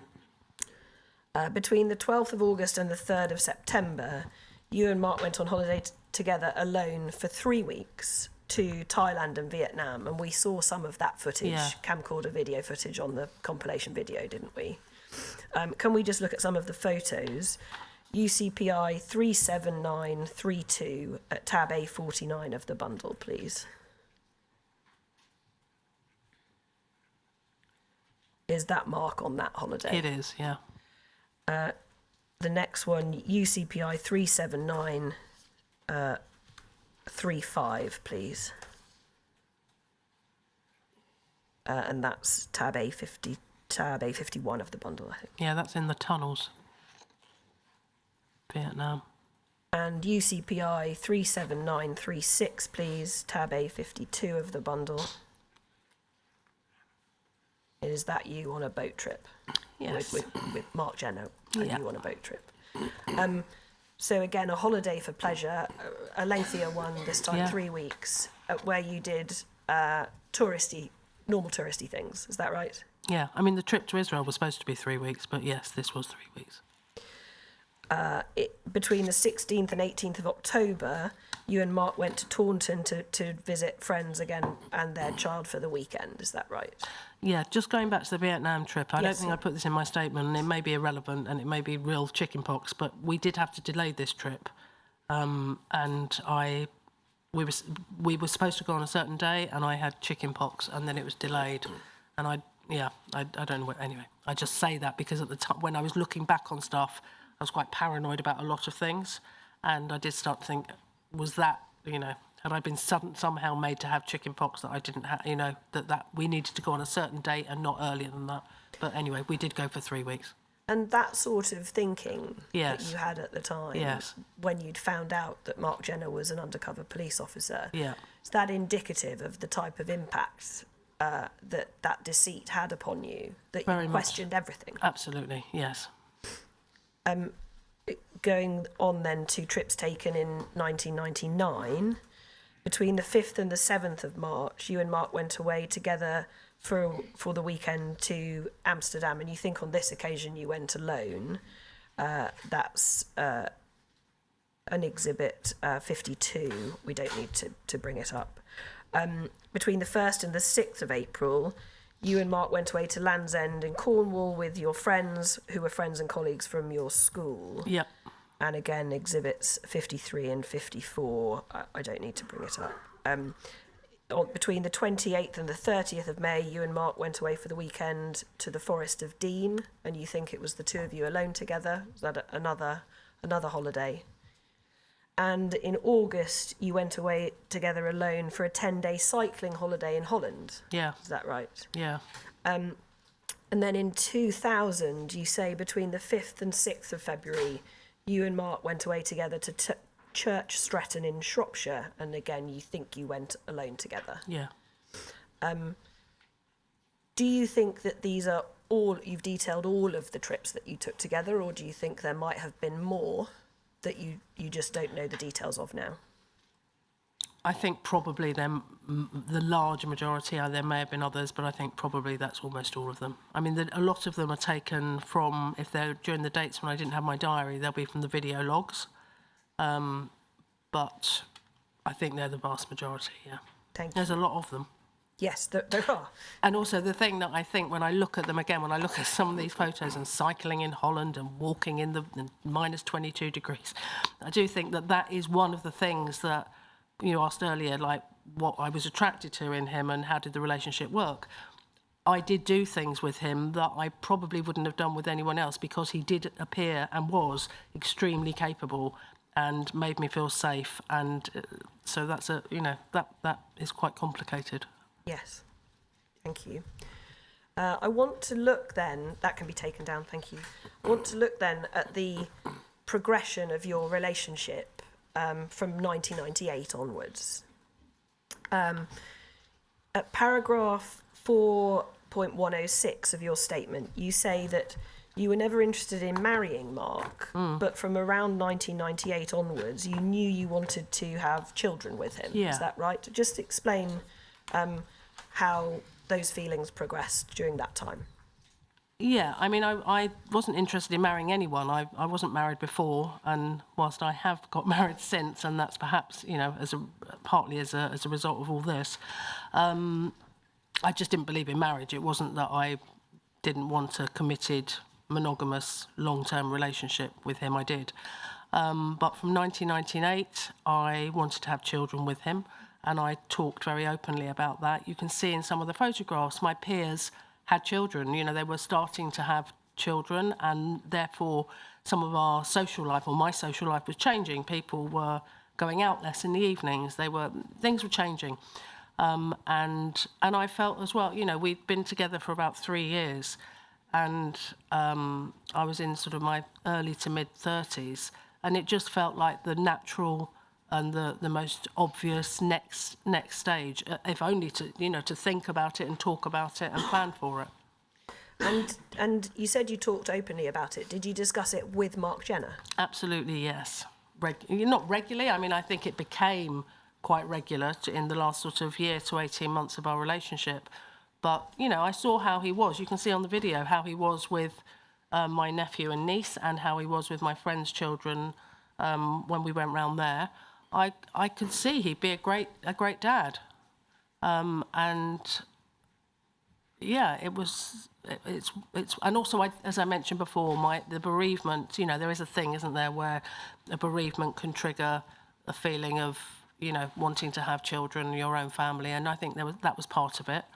But I loved him, and we had a very conventional lifestyle. So why wouldn't that be the next stage? It wasn't that we had this kind of, you know, our politics were quite radical, but our lifestyle was very conventional. We weren't living in a communal house, despite what he may say. We weren't living in a communal home. We weren't, you know, I was a teacher. He was a carpenter. We had a salary. He was welcomed by my family. My friends were having kids. It was just the most obvious next stage. And I was aware as well that not everyone can have children. And if we couldn't have children, maybe we wouldn't be able to have them, but we'd still need a plan for what we were going to do with the next sort of 20, 30 plus years of our life. So it was that conversation that I wanted to start having, and that he closed down. So he absolutely knew how you felt about having children with him at the time? Yes. I remember when I first said it. I remember in the kitchen when I first said, I think you'd make a great dad. I remember him looking grey at the idea and quite shocked at the idea and not very happy about it. And I also remember that we once had an accident. Maybe it was when... I remember there was a bit, maybe it wasn't, I don't know, where my period was late, and he was not happy about that. The idea that... And I was like, it would be fine. If I was pregnant, it would be fine. He was washing up at the time, and he absolutely did not think it would be fine. You say that he was very comfortable around children. Your niece and nephew, you've mentioned, children of friends. We just look at one photo, please. UCPI 37948, and it's at tab A63 of the bundle. Yeah, this is another friend's child. And we saw him in the video camcorder footage with your niece and nephew, as you say, comfortable around children, and that led to your view that he would make a good father. Yeah, I mean, I've got other video of him playing football in my brother's garden with my nephew. Yeah, he was... I think we know now why. Yes, you deal with it in your statement. You obviously later came to find out that he had children of his own with his now ex-wife, his wife at the time, someone we're calling in this inquiry S, who will be giving evidence tomorrow. How did you feel when you found out that he had his own children during the period of time he was in a relationship with you? Well, until I knew that, I suspected that Mark was an undercover operative of some sort very early on, soon after he left. And between then, sort of spring 2000, until sometime in 2011, I think I found out that he was actually married with children. In those intervening years, I told myself that I was not going to fill in the gaps with the idea that there were other women, that he could have been married. I just wasn't going to do that, because what's the point? I didn't know. So I had a sort of a story for myself that he did care for me. For a long time, I had a story that he loved me, that he cared for me, that somehow he had to go. He had to, you know, our stars were crossed, and he couldn't do it. He had to leave. When I discovered that he was married with children, fortunately, by that point, I'd processed a lot of this. I'd met Helen, I'd met the other women. I had taken with others some control over the narrative. I'd also met my now husband. I'd also had my own children. So I was very shocked and disturbed by it. But I'm pleased in a way that I found out that much later in my life than at the time. I think if I'd found that out a lot earlier, I think the damage would have been greater. But the reality that he was leading this double life is unbelievable. I mean, again, an irony, when he left, and I was saying to anybody who cared to listen, he was a spy. I don't know if it was military intelligence, I don't know if it was MI5, he wishes, or special branch, I don't know what it was, but he was an undercover operative. My stepfather went to his grave saying, nah, he was a bigamist, if anything, which was in some way, you know, all of the above were true. Going back to 1998, 1999 then, you persuaded him to go to couples counselling with you, with Relate, in early 1999, I think. Yeah. How did that come about? What sort of conversation were you having with him to persuade him to go along to that counselling? It didn't make sense. A bit like after he disappeared, didn't make sense. It didn't make sense that he didn't want to have children, or that he wouldn't even talk about not having children, and that he wouldn't have a conversation about what we were going to do with the rest of our lives. And I felt we needed an intervention, and we needed some support with that. And I suggested we went to marriage guidance counselling to Relate.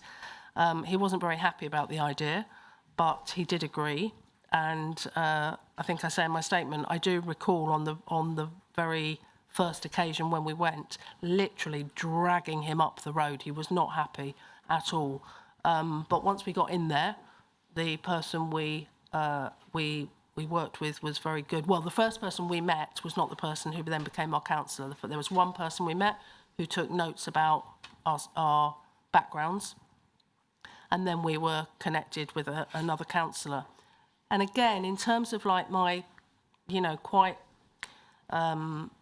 disturbed brain after he left, when I look back on that and the person who was our counsellor, I remember her name, I remember her surname, I knew who she worked for, and I searched for her. I contacted Relate to talk to her. This is, you know, sometime after, maybe for the civil case actually, so sometime after. And I was told she died. And there's a part of me, you know, and is it delusional? Is it possible? I mean, right now, anything, you know, when you're in this world, anything is possible. There was a part of me that thought, had the police positioned her, was she actually also somebody working for the police so she could absorb all this stuff and it wouldn't go any further? Because there's no notes. I mean, they say they destroy the notes. I'm sure they do. But, yeah, we went to counselling for about a year. I mean, I've got the dates of kind of a year and a half. Yes, I'll come to that detail in a moment. But by this stage, if he had been in any doubt previously, Mark Jenner would have been absolutely crystal clear that you wanted to have a family with him. Yes. Because that was the very reason to go to these counselling sessions. Is that right? Absolutely. That was the reason we were going, to resolve that issue. I mean, they say at these counselling, you know, they're either going to resolve the issue or they're going to help you decide to split up. Yes.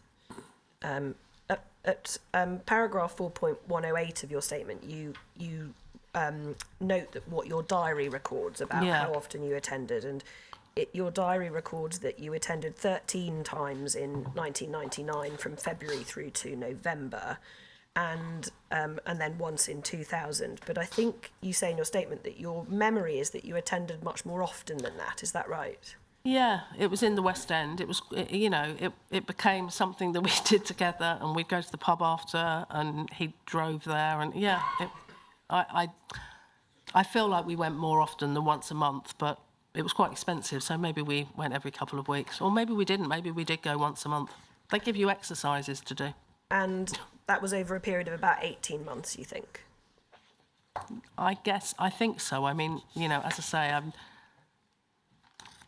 this is 18 months, isn't it? Yeah, it is. And as you say in your statement, you were at that time in your early to mid-30s. Yes.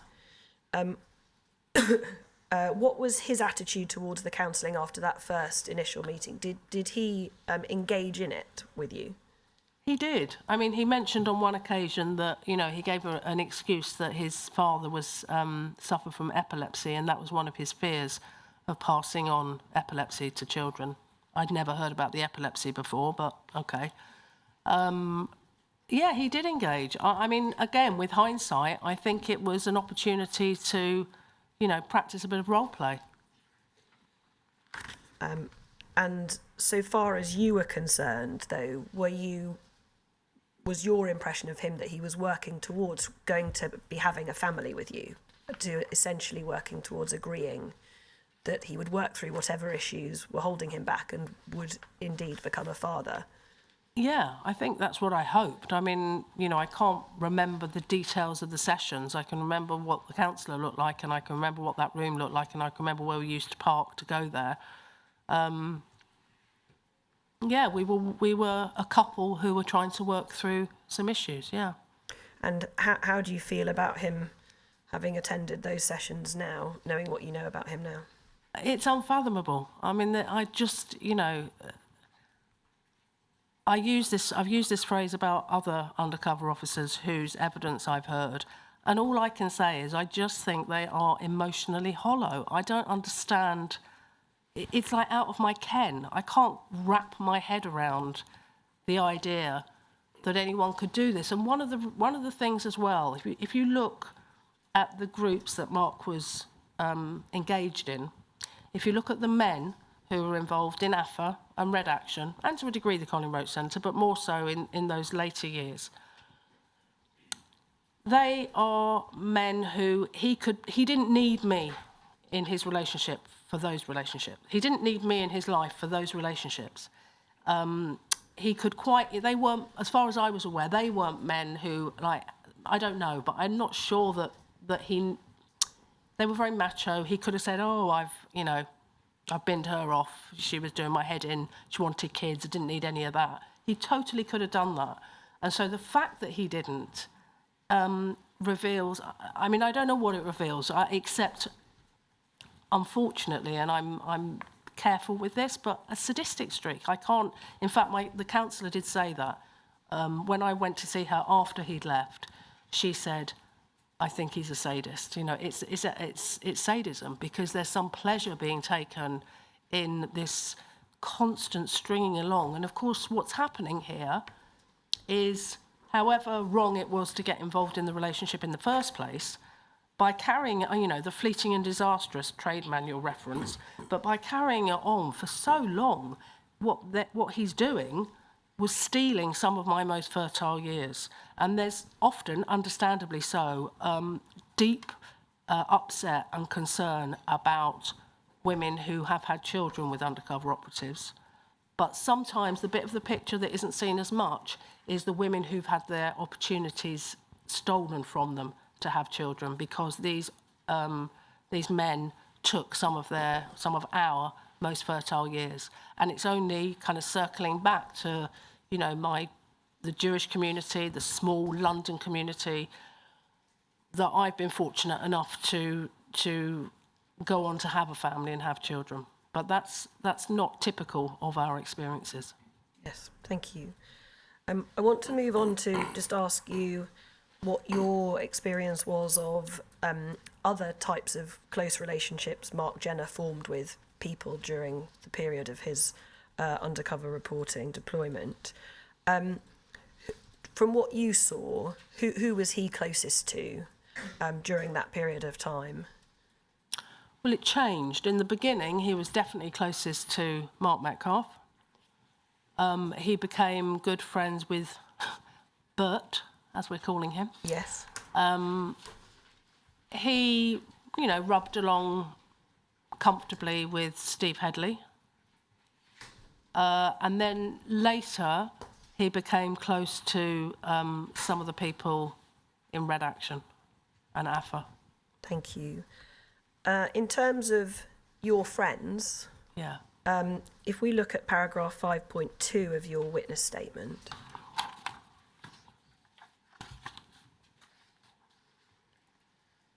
and so it's UCPI 37732 at tab A1 of the bundle.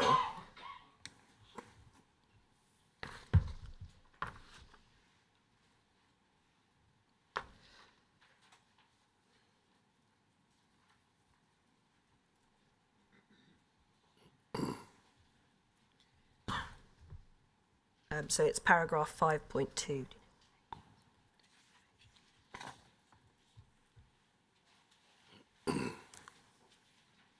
Page 48, I'm told.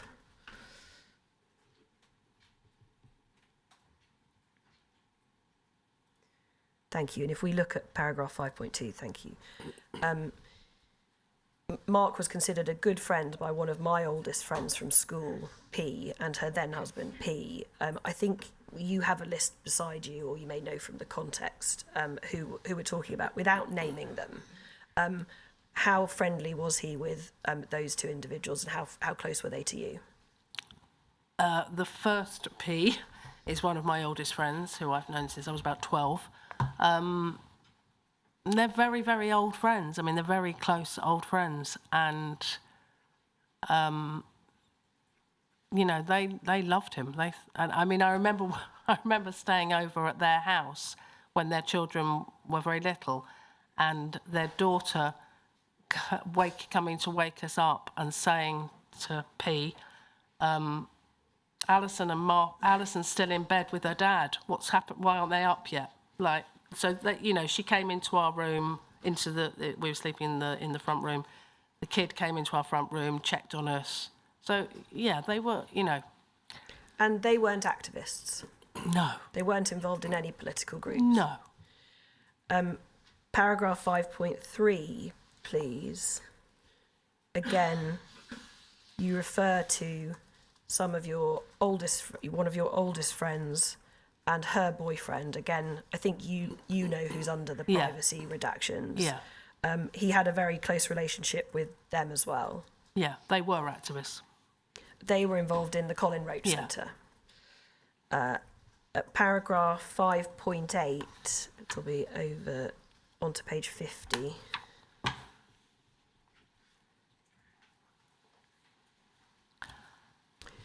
Here, again, you refer to another friend of yours, someone who you describe as a close connection with you, again, under the privacy redaction. You know who is referred to in this paragraph. And you say that you find it odd that he doesn't mention that person in his witness statement, given that close connection to you. She was a close friend. Why do you think he hasn't mentioned her in his witness statement? She's the person in 5.3. That's the same person. I see. Why hasn't he mentioned her? I've got absolutely no idea. And when he does mention her... He misspells her name. He misspells her name. Yeah. And I think you think that was deliberate on his part, the misspelling of her name. Why do you think that? I mean, the thing about this whole experience is it twists your brain. And so you start creating meaning where perhaps there isn't any, and filling in gaps because you don't know the whole truth. But my gut feeling with this is that she was very close to me, and that any third UCO observing us would mention her, and then she'd be connected to me, and that would reveal me, because I think he's omitting me from his reporting. And you mentioned that he doesn't seem to report upon you. We don't see your name No. and the connection with you in his reporting. Why do you think that is? Because I think, I mean, I've got, with all of this stuff, it's a lot of supposition, but I really believe, I find it incredibly hard to believe that Bob Lambert and other managers did not know about my relationship and that they didn't know about these other relationships. And I believe they've been told, just don't write it in. No words, don't put it in. That there's so many layers of lies and fiction in some of this reporting that I think it's a bit of a nod and a wink in the corridor. Just leave her out. She's not really very involved. You just don't mention her in it because it's only going to draw attention. So you think it was further deception on his part to hide the relationship he had with you? To hide it from people, well, yes, to hide it, but not from I think his direct managers knew. I cannot believe they didn't know. And if they didn't know, then that's appalling in itself. I mean, you can't have it both ways. They either knew and covered it up and are part of the whole collusion, or they didn't know and they're totally incompetent. Yes, thank you. In terms of your friends from work, colleagues, what sort of relationship did Mark Jenner have with them? Yeah, very good. He picked me up from work lots of times. People liked him. As I said, it was one of my work colleagues who said to me, he's very good for you. In the compilation video, he's talking to a senior manager in my school who is from Manchester. So, he was very well liked. You saw him at our party after the Ofsted report. Yes, a fancy dress party. Fancy dress party, 60s let's look at party. a couple of the photos. Yes. UCPI 37950 at tab A65, please. That's the party you're talking about, and Yes. without revealing their name, is that a friend from work that Mark Jenner is talking to? It is, yes. UCPI 37951 tab A66, please. Same party, that's you with him. Yeah, that's me and him. It's a 60s party, you can see, hence the wig. Hence Yeah. the fancy dress. Yeah. UCPI 37952 tab A67. Yeah. Yeah, you can see they're very mature teachers with that slogan after. Yes. And for those who can't see the photograph, Mark Jenner seeming to have a great time in this photo. Yeah. UCPI 37953, please, tab A68.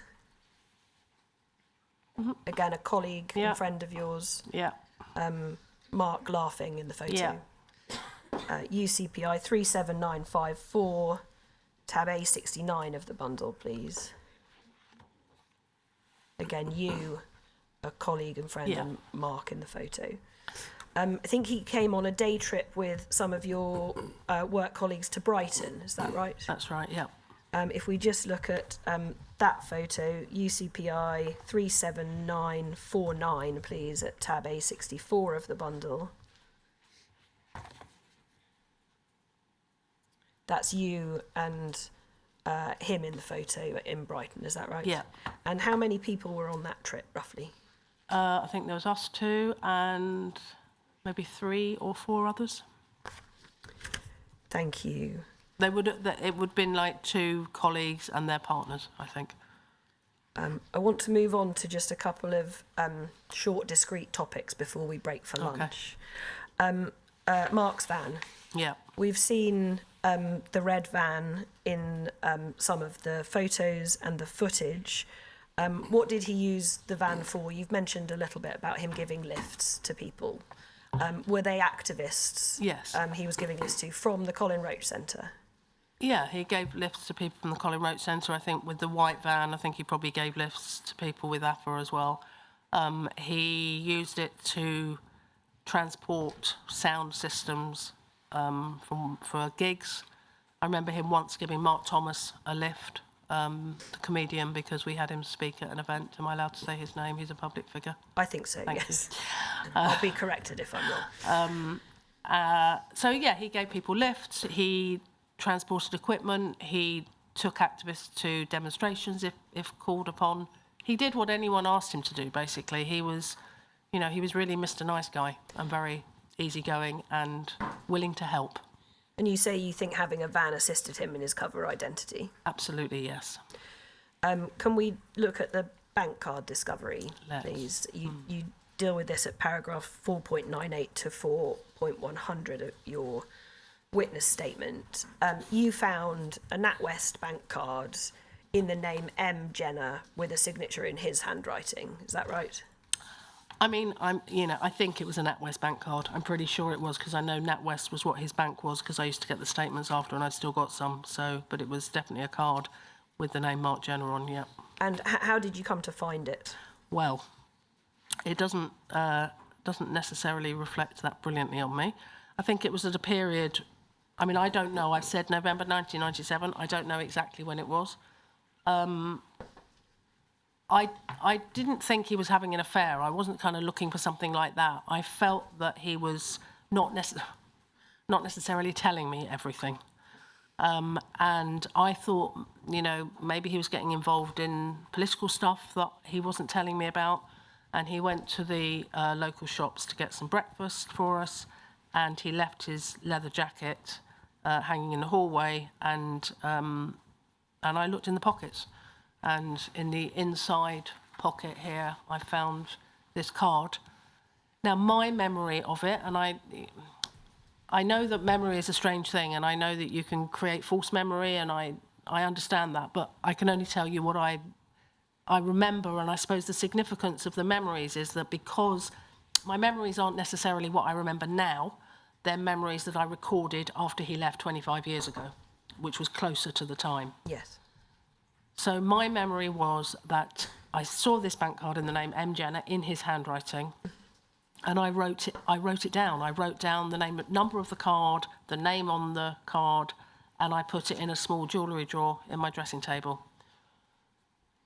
And had I been a bit smarter, I would have done nothing more than that and put it back in his jacket and left it and done some investigations then, but I didn't do that. You confronted him? I confronted him. And what was his explanation? And he, which is, I realise now, a position of submission. He put his hands on his head and he said, "Oh my God, I've been so stupid. I can't believe, I can't." And he looked really, really shocked.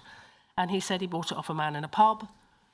He'd only used it once for petrol. And please don't tell anyone was the big ask. I've been so stupid. I don't want your family to think I'm just a petty thief. Please don't tell anyone. And I loved him and I wanted to protect him, and I promised him I wouldn't tell anyone, and I never did tell anyone until after he disappeared. I remember cutting it up. I think he said something different, but it's destroyed. It was destroyed. Mm-hmm.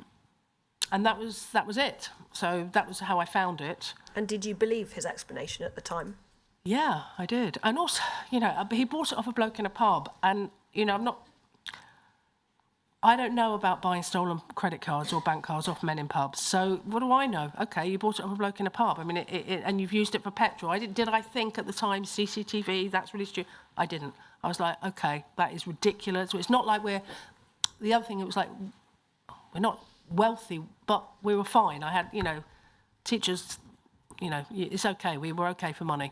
So I didn't understand why he would have needed to do that, and I accepted that it was just a stupid mistake, and I wouldn't tell anyone. And at this stage, you didn't have any suspicions that he was an undercover police officer? No. And that's not why you had searched his pockets? No. Different suspicions? No, I wish I had. No. Last short topic before the lunch break, please. Gifts and loans. You have a recollection that your mother lent Mark £1,500.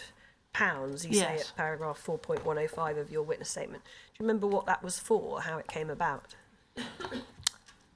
I think maybe to buy the van. And did he repay it? No.